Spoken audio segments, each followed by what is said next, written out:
मन है उसे स्थिर करना होगा। इस धम्म से ही हम हमारे जीवन को सुखमय बना सकते हैं। तो दिघा जागरतो रत्ति दिघम संतस्य योजनम दिघा दिघो बालान संसारो सद्धम्म अभिजानतम। अगर हम जीवन तो जी रहे हैं, जैसे कि जागने वाला होता है उसे रात लंबी लगती है, और चलने वाला होता है उसे अगर पैर थके हैं, थका है, बुढ़ापा है तो सफर भी लंबा लगता है। वैसा ही हमारा जीवन है बंधु भाइयों बहनों, कि हम जीवन तो जी रहे हैं बुढ़ापा तक सालों साल से। हमारे जीवन में धम्म नहीं है, धम्म का ज्ञान नहीं है, समझ नहीं है। तो वैसे ही हम जी रहे हैं कि जबरदस्ती से थके हुए आदमी के समान। तो धम्म हमारे जीवन में है तो संसार सुंदर है। और हम जो कर्म करते हैं, जो कायागता सती के द्वारा हम अभ्यास करते हैं कि हम जागृति पूर्वक देखे समझे, और यह जो हमारी जो प्रमादता है, जिनके कारण हम सुख को नहीं समझ सकते। तो यह जो प्रमादता है, माँ प्रमाद मनु जित रखे माँ कामरति संधव अपमत्तो ही झायंती पपोपी विपुलम सुख। अगर हम काम भोग के जीवन में रहता है, अगर हम इंद्रिय लालसा के काम छंद के जीवन में रहता है, प्रमाद में रहता है, तो यह अंधकार है। और अंधकार में हमारा भीतर का दिया कैसा जल पाएगा।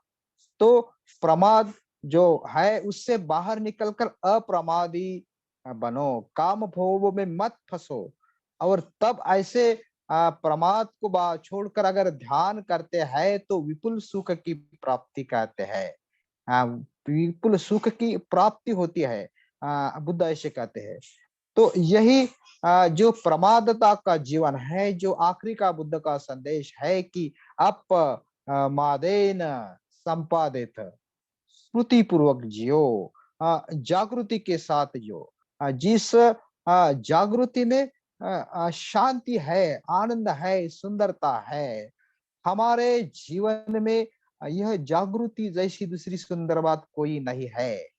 अगर जागृति पूर्वक सावधानता से हमारा कदम अगर आगे बढ़ता है, जानते हुए हम अगर सोचते हैं, विचार करते हैं, हमारी हर कृतियाँ हम जानते हुए करते हैं, तो इस जागृति से ही हमें सुख मिलता है।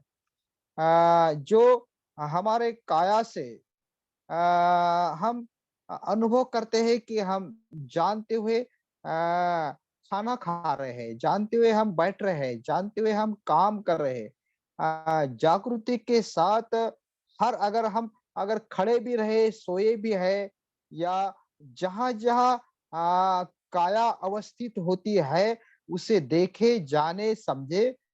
तो इस प्रकार काया के अगर भीतरी भाग में कायानुपश्य हो विहरते हैं, काया के बाहरी भाग में कायानुपश्य हो विहरते हैं, काया के भीतरी और बाहरी दोनों भागों में देखकर काया के भीतर घटित होने वाले समुदाय को, उत्पत्तियों को, अलग अलग धर्म को, उसके साथ साथ बदलने वाले हर मन के धर्म को, उसके उदय और व्ययता को, विनाश को अगर देखते हैं, तो हम इस कायागता सती से अमृत पद को प्राप्त कर सकते हैं, जो निर्वाण पद है।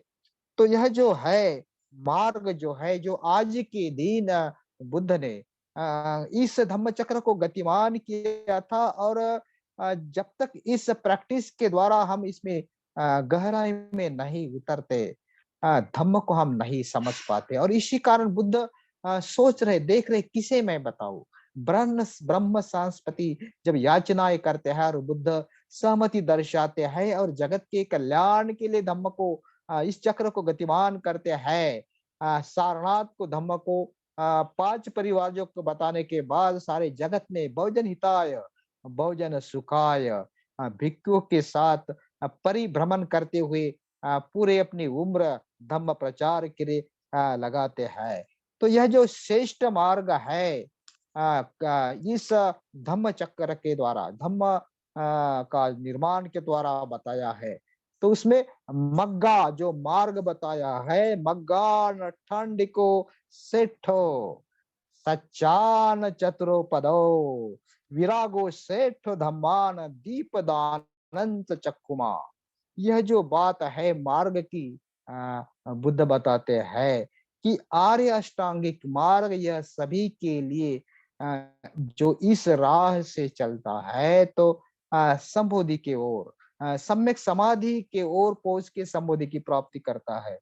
तो जो श्रेष्ठ ऐसा धम्म मार्ग ये बताया है आज के दिन चार आर्य सत्य के साथ चौथा आर्य सत्य जो आर्य अष्टांगिक मार्ग जो है यह बताते हैं बुद्ध। और इसी से ही जिस मार्ग केवल बताने का नहीं है, बुद्ध कहते हैं कि इस मार्ग से चलना होगा। मैंने तो केवल मार्ग बताया है, मैं मार्गदाता हूँ, मोक्षदाता नहीं हूँ। आप ही को प्रयास करना है। तुम्हें ही किचंग आ तप अक्षतारो तथागतो पन्ना पमुखंती झाइने मार बंधनो। सभी मार बंधन को तोड़ के जो आगे बढ़ता है, इस मार्ग पे प्रतिपद करता है, तो निश्चित ही जो हम बुद्ध के जैसा बनना चाहते हैं, बुद्धम शरणम गच्छामि इन शब्दों को हमारे भीतर उतारना चाहते हैं, तो हम साधना के द्वारा हमारे चेतना को ऊंचाई पे जब तक नहीं उठाते, तब तक बुद्ध की शिक्षा कैसे समझ पाएगी। इसी कारण बुद्ध सोच रहे कि मैं आलाम काराम को बताओ या उदित राम पुत्र बताओ, किसे धम्म बताइयो तो नहीं रहे हैं। फिर पंचवर्गीयों को भिक्षुओं को बताते हैं। ये जो 250-200 किलोमीटर का अंतर पैदल चल के आते हैं, केवल ऐसे लोगों को धम्म बताने के लिए जो ऊंची चेतना से उसे समझे। और हम भी समझना चाहते हैं उस धम्म को जो आज के दिन प्रवर्तित हुआ, तो हमें भी हमारे चेतना के स्तर को ऊंचा उठाना होगा। हम कैसे उठाए? साधना के द्वारा, ध्यान के द्वारा। जिस साधना के द्वारा मन पर प्रत्यक्ष डायरेक्ट कार्य होता है।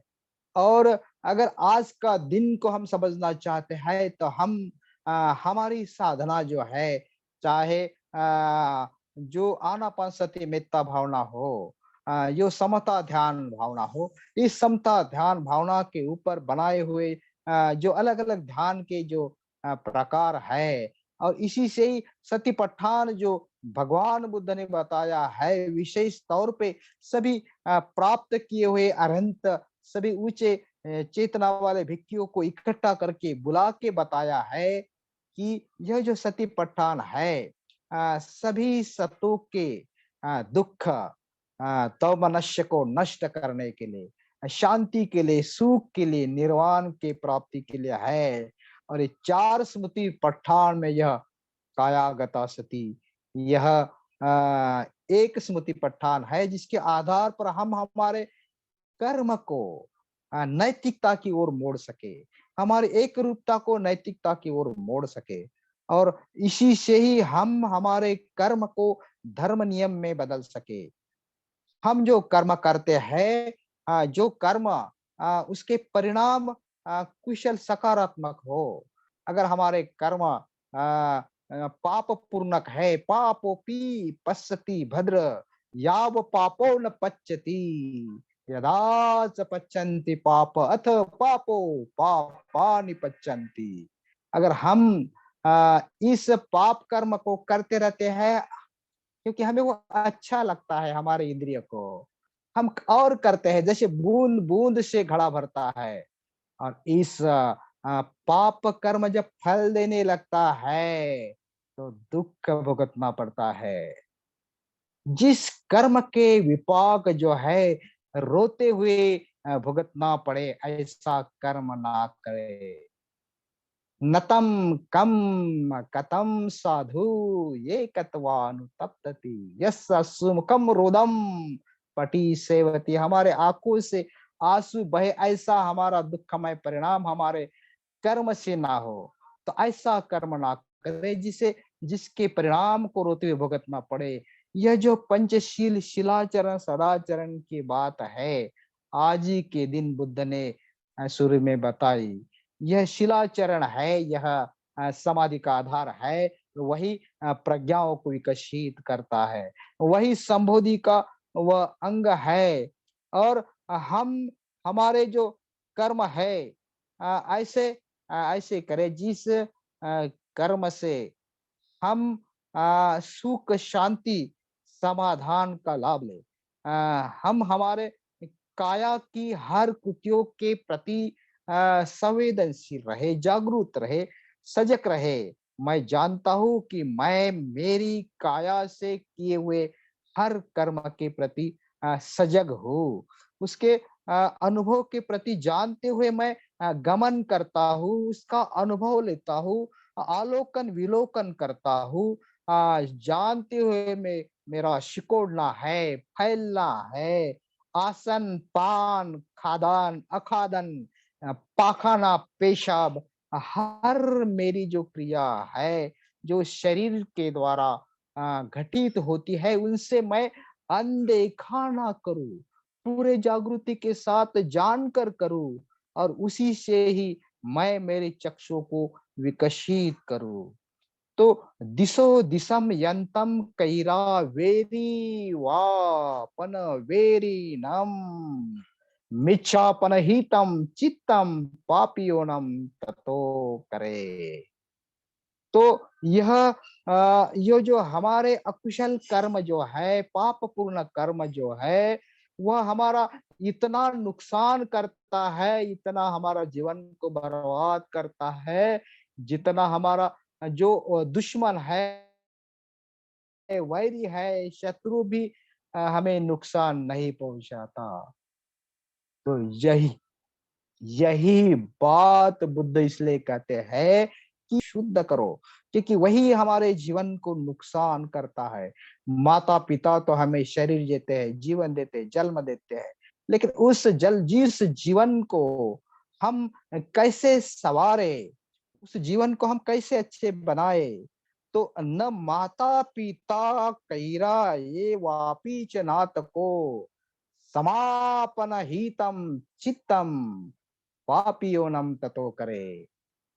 तो हमारा जो अच्छा हमारे माता पिता सोचते हैं, हमारे लिए प्रयास करते हैं, लेकिन उससे भी ज्यादा हमारा संवर्धन, हमारी मन की संयंता जो है, यह सकारात्मक हमारे जो कर्म है, समापन हितम जो चित्त है, हमारे सभी पापों को शुद्ध करके, परिशुद्ध करके सुखमय जीवन हमें देता है। और इसी के लिए यह ध्यान है कायागता सती। हमारे चित्त को संयमित रखे, हाँ हमारे चित्त को जो है शुद्ध रखे, ताकि सच्चे अर्थ से हम ध्यान कर सके, सच्चे से हम समझ सके। तो जैसे कि यह जो कायप कोपम रखे यह काये न संउतास्या काये दुच्चरितम हित्वा काये न सुचरितम चरे। काया की जो चंचलता है उससे बचे रहना है। काया का संयम रखकर शारीरिक दुश्चर्य से छोड़कर शरीर से सदा सदाचरण हम करें। सदाचरण शिलाचरण का जो स्रोत्र है, उगम है, वो हरदम हमारे भीतर से निकले और सहजता से हमारी कृति ऐसी हो, हमारा स्वभाव ऐसा हो कि हमारे जो कर्म है, हम कोई जोर जबरदस्ती से ना करते हुए हम सहजता से कुशल कर्म हमारा स्वभाव बने। कायेन संयुता धीरा अथो वाचाय संयुता मनसा संयुता धीरा ते वे सुपरी संयुता। जो काया से संयत है, जो वाणी से संयत है, जो मन से संयत है, वही अच्छी तरह से मन को, चित्त को सही तरह से वो संयमित कर सकता है, स्थिर कर सकता है, शांत कर सकता है। चित्त को आकार देना, चित्त को शिल्पकार जैसे बनाना, जैसा ये जो मिट्टी का जो घड़ा बनाने वाला कुम्हार होता है, अलग अलग हाथ के दबाव से आकार देता है, अच्छा बर्तन बनाता है। खुद का शिल्पकार हम खुद है। हम ही हमारे चित्त को काट छाट करके, तपश्चर्या करके आकार देते हैं। उसको, चित्त को संयम करना इस काया गति सती के अभ्यास से शक्य है। और जैसे बार बार इस अभ्यास को हम लगातार अगर करते हैं, तो हमारा चित्त संयमित होता है। हम समझते हैं चित्त में निर्माण होने वाले अलग अलग धर्म को, किस वक्त हमारे भीतर द्वेष की उगम हो रही है। अब इस वक्त निर्माण हो रहा है, इस वक्त बढ़ रहा है, उसकी जो तीव्रता है बढ़ रही है। अभी कुछ भी हो सकता है, किसी के ऊपर हाथ भी उठ सकता है, किसी के ऊपर गाली भी हमारे मुंह से निकल सकती है। तो क्या हम देख सके, तुरंत पहचान सके इस चित्त के अभ्यास से, चित्त को संयम करने से ही, इस कायागता शक्ति से, अभ्यास से ही हम हमारे चित्त को काबू रख सकते हैं। जैसे उथला हुआ जो अश्व है, घोड़ा है, उसको जंगली घोड़े को काबू में रखना कठिन ऐसी बात होती है। चित्त भी ऐसा चंचल है, जो उछलता है, जो कूदता है, जो फदंत दुरक्कम दुर्निवार्य, ऐसा जो चित्त है, उस चित्त को, चंचल चित्त को, दुर्निवार चित्त को उजु करोति मेघावी उसु कारो न तेजनम। जो तेजमय ऐसे लोहे को ठोक पीट करके आकार देता है, वैसा ही आकार देना एक मेधावी पुरुष का काम है। वैसा कर्म हम तभी कर सकते हैं जब हम चित्त को संयमित रखें। चित्त को संयमित, नियंत्रित रखने के लिए हम शुरू में इस काया गति का अभ्यास इसलिए करते हैं, क्योंकि काया के भीतर ही चित्त है, काया के भीतर ही भावनाओं है, वेदनाएं है। और इसी कारण मन के भीतर के निर्माण होने वाले धर्म को भी हम संयमित कर सकते हैं कायागता सती से। तो स्मृतियों के जो ये चार प्रतिष्ठान है, कायानुस्मृति, वेदनानुस्मृति, धर्मानुस्मृति, चित्तानुस्मृति, हर सतियों का अभ्यास जो सराव है, कायागता सती के आधार पर अवलंबित है, बार बार के अभ्यास पर अवलंबित है। तो दिन में हमें समय देना होगा कि हम सुबह से उठने के बाद जागृति के साथ इस कायागता सती को कैसा करें। हम उठ रहे हैं, सुबह का हम काम कर रहे हैं, जो भी ब्रश करना है, चलना है, गतिविधियां करना है, हर गतिविधियों को जागृति के साथ, स्मृतियों के साथ, सचेतनता का अभ्यास करने के लिए समर्पित कर दे। समय को, संकल्प को, जैसे साधना में, ध्यान में कुशन पर बैठ के हम करते हैं, तो जैसे जैसे हम काया के प्रति जागरूक होते हैं, जैसे बुद्ध भैया को बताते हैं इस कायागता सती की, केवल बस सुनना है तो सुनो, अगर चुप रहना है तो चुप रहो। जो भी करना है वर्तमान के अनुभव के साथ, विपाक के साथ करो। इसी क्षण मेरे भीतर क्या चल रहा है, इस क्षण मेरी मानसिक अवस्था कैसी है, इस मानसिक अवस्था को परख कर, देख कर, जान कर अगर कायागता सती का अभ्यास करते हैं, तो वही हमारी जो चित्त है शुद्ध होके, नियंत्रित होके, विकारों से, न्यूरनों से मुक्त होके, हल्का फुल्का होके, सहजता से धम्म को समझ सकता है, बुद्ध के हर शब्द को हमारे भीतर उतार सकता है, हर शब्द को बुद्ध के धम्म को कृतियों में ढाल सकता है। समस्या तो यही है, धम्म तो हम किताबों में कई बार कितना भी पढ़ सकते हैं, लेकिन उनके एक शब्द को जीवन में उतारने के लिए चित्त, हमारा अस्तित्व तैयार नहीं होता। तो बुद्ध काल में केवल बुद्ध के वचन सुनकर लोग श्रोतापन्न फल पाते थे, क्योंकि उनकी जो ऊंची चेतना है, जैसे पांचों परिव्राजक आज के दिन इस धम्म को गतिमान होने के बाद उनको सुन के लाभान्वित होते हैं और पांचों के पांचों अरहंत को पाते हैं। और हम तो सालों साल से धम्म को सुन रहे हैं, बुद्ध की वाणी सुन रहे हैं, और उसे हमारे इस भावनिक अंग को विकसित जब तक हम नहीं करते, तो धम्म को भी उतना गहराई से नहीं समझ पाते। तो साधना जो है, हम चित्त को इकट्ठा करके चेतना की ऊंची अवस्था में जब तक नहीं पहुंचाते, और उस चेतना की ऊंची अवस्था से ही धम्म के चिंतनात्मक ध्यान के द्वारा, अभ्यास के द्वारा जो भी बुद्ध ने जो प्रतित्य समुत्पात बताया है, अनित्यता की बात बताई है, संस्कारिता के अलग अलग लक्षण बताए, अनात्मा शून्यतावाद, यह जो शब्द है, उन शब्दों के गहराई में हम पहुंचने की कोशिश करते हैं। और इसी सभी का आधार जो है, कायागता सत्य है। तो क्यों न हम उन सराव के लिए तैयार हो और इस सराव के लिए समर्पित हो,